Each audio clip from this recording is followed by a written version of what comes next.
Bonjour, on va se poser une question qui est simple en apparence, mais qui est absolument essentielle, surtout quand on est en pleine construction de sa carrière et de ses revenus. C'est une situation que beaucoup de gens connaissent. On travaille dur, les revenus augmentent, mais le patrimoine, lui, est-ce qu'il avance au même rythme? Il faut y penser. Chaque heure de travail crée de la valeur. La vraie question, c'est de savoir si cette valeur se transforme en un capital qui dure ou si elle finit par se dissiper. On arrive alors à un point de bascule. C'est ce moment clé, souvent un peu invisible, où un bon revenu doit absolument commencer à se transformer en un patrimoine solide. Et il ne faut pas s'y tromper, les décisions prises à ce moment-là vont dessiner la réalité financière des 20 prochaines années. Et c'est là que ça coince. Face à ces choix qui sont vraiment cruciaux, on se retrouve seul. Le banquier, lui, il a ses produits à vendre. Le comptable, il regarde ce qui s'est déjà passé. Mais qui a la vision d'ensemble? Qui est vraiment l'architecte de la trajectoire financière? Pour construire une stratégie qui tient la route, il y a 3 grands enjeux qu'il faut absolument maîtriser. Ces 3 piliers, ce sont la dette, l'épargne et la fiscalité. Quand on les regarde séparément, ce sont juste des outils. Mais quand on les pilote ensemble, ça devient une véritable stratégie. Voyons ça de plus près. Premier pilier, la dette. Il faut oublier cette idée reçue qu'emprunter, c'est forcément mal. Au contraire, quand elle est bien utilisée, la dette est l'un des leviers les plus puissants pour se construire un patrimoine, surtout en immobilier.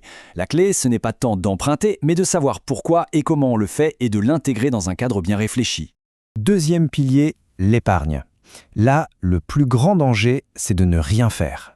Chaque euro qui dort sur un compte courant perd de sa valeur jour après jour à cause de l'inflation.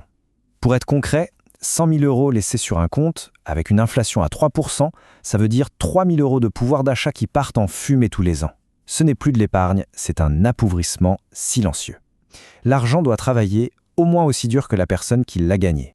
Et le 3e pilier, c'est la fiscalité. Ce n'est pas juste une corvée qu'on fait en fin d'année, c'est un véritable levier stratégique. Chaque décision, de la plus simple à la plus complexe, a des conséquences fiscales. Anticiper cet impact, ça veut dire optimiser activement son patrimoine au lieu de simplement subir l'impôt. Alors si les outils existent, qu'est-ce qui manque vraiment pour que tout ça fonctionne? Cette image l'illustre parfaitement.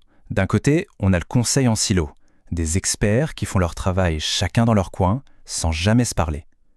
Et de l'autre, la vision d'ensemble, une vraie feuille de route, où le patrimoine est là pour servir des projets de vie et pas l'inverse. En fait, le véritable obstacle à ce stade, ce n'est presque jamais le manque d'argent. C'est l'absence de cadre.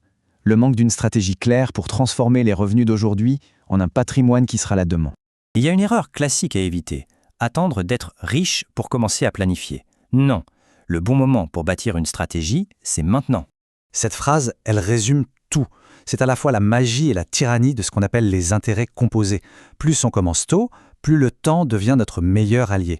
Chaque année d'attente, c'est une opportunité qui est perdue et elle ne reviendra jamais. C'est un peu comme planter un arbre. Les bons réflexes patrimoniaux, quand on les prend aujourd'hui, peuvent paraître modestes.